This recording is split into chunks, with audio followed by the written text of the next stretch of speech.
খড়দা বিধানসভা কেন্দ্রে বামফ্রন্ট মনোনীত সিপিআইএম প্রার্থী দেবজ্যোতি দাসের সমর্থনে খড়দা বিধানসভা অঞ্চলে সিপিএম কর্মী সমর্থক এবং নেতৃত্বরা কোমর বেঁধে নেমে পড়েছেন দেওয়াল লিখন কাজে।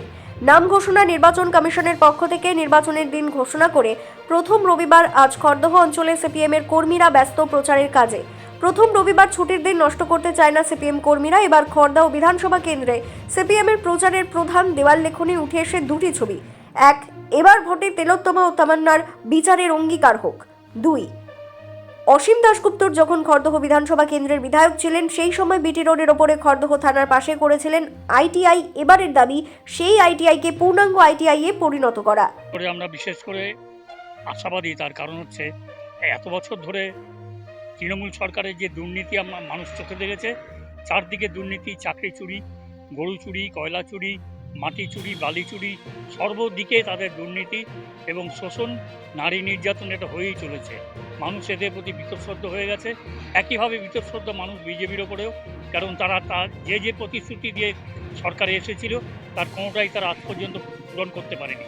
15 লক্ষ টাকা করে ব্যাংকে ঢুকবে, এই তাদের প্রতিশ্রুতি ছিল বছরে 2 কোটি করে চাকরি হবে, কিন্তু তার নামগন্ধ মানুষ পায়নি। মানুষ আজ ভারতবর্ষে বেকারের সংখ্যা আজকে সর্বাধিক। এই অবস্থায় মানুষ চায় একটা আমূল পরিবর্তন আনতে। পশ্চিমবঙ্গ বিশেষ করে এটা বিধানসভা নির্বাচন, তৃণমূলের দুর্নীতি এবং অপশাসনের বিরুদ্ধে আমরা সকলে একসাথে সমবেত হয়েছি।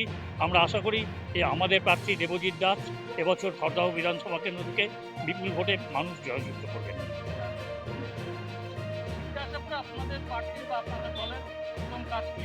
আমাদের প্রথম কাজ হলো খড়দহ অঞ্চল একটি জনবহুল অঞ্চল এবং খড়দহ স্টেশন রোড সংলগ্ন যে স্টেশনের অঞ্চলটা অত্যন্ত সংকীর্ণ।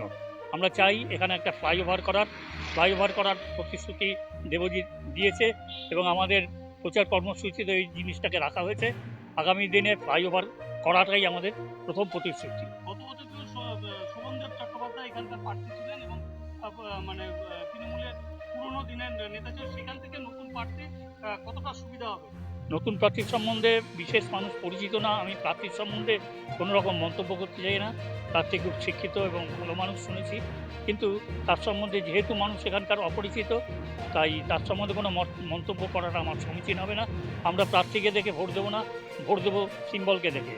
আমাদের বিরোধী দুই শক্তি তৃণমূল এবং বিজেপি, এই দুই শক্তিকে পরাজিত করতে এবার আমাদের আবেদন কাস্তে হাতই তারা চিহ্নে ভোট দিয়ে দেবজ্যোতি দাসকে বিপুল ভোটে জয়যুক্ত করা।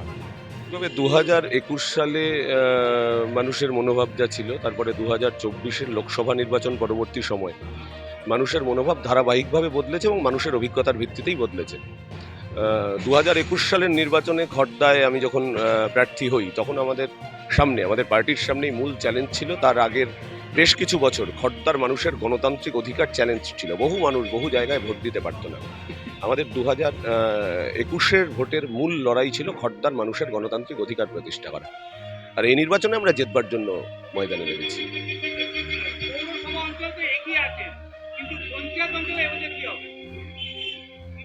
পৌরসভা অঞ্চলে এগোনোর যে ধারা, এবার সেটা পঞ্চায়েত অঞ্চলে ছড়াবে, সংক্রামিত হবে। দেখুন, দুর্নীতিটা এদের অলংকার। এই দুর্নীতি নিয়ে যত কম কথা বলা যায় তত ভালো, কিন্তু দুর্নীতির কারণে সাধারণ মানুষ যে সেক্টরগুলিতে ক্ষতিগ্রস্ত হয়েছে, মূলত কর্মসংস্থান, নিয়োগের প্রশ্নটা ভয়াবহভাবে ক্ষতিগ্রস্ত হয়েছে। জব ক্রিয়েশনের কোনো প্রশ্নই বাংলার মাটিতে নেই। বেকার যুবক যুবতীদের একটা ভয়াবহ অবস্থার সম্মুখীন তারা হচ্ছে। শিক্ষাক্ষেত্র একটা অসহায়তার মধ্যে আছে। আর স্বাস্থ্য পরিষেবার ক্ষেত্রে দুর্নীতির ফলে সবচেয়ে বেশি ক্ষতিগ্রস্ত জায়গাগুলোর মধ্যে একটি। সুতরাং সাধারণ মানুষের স্বার্থে এই জায়গাগুলো রিপেয়ার আমাদের করতেই হবে এবং দুর্নীতি মুক্ত সমাজ গড়ে তোলা এটা কোনো সময় স্লোগান হতে পারে না, এটা স্বাভাবিকতা। মানুষ ভোট না দিলে পরের দিন থেকে কোনো মাস্তান থাকে না।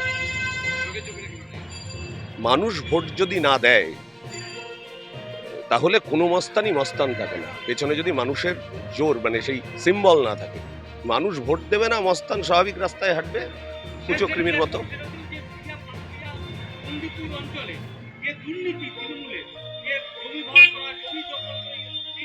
দুর্নীতির বিরুদ্ধেই তো মানুষ ভোট দিয়েছে। এত আক্রমণের পরেও বন্দিপুর পঞ্চায়েত চত্বরে আমরা 30% বেশি ভোট পাই। আর পাতুলিয়া রুইয়া অঞ্চলের মানুষের বা বিলকান্দা অঞ্চলের মানুষের প্রত্যেক দিন মনোভাব নিজেদের অভিজ্ঞতার নিরিখেই বদলাচ্ছে।